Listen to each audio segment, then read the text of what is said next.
Laguna, bakearen eta berradizkidetzearen saria jasotzeagatik zoriontzen zaitut. Privilegio eta ohore handia da niretzat hau egitea.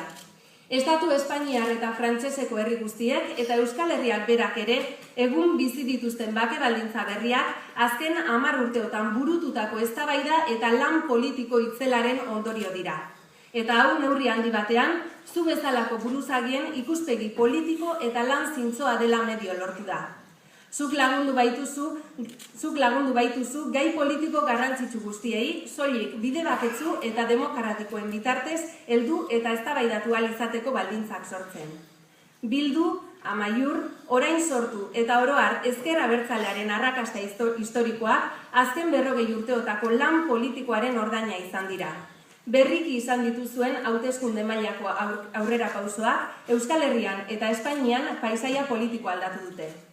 Euskal Herriaren askatasuna eta independentzia lortzeko bide baketsu eta demokratiko berria amesten, marrazten ausartu zinen. Horregatik saritu zaituzte orain.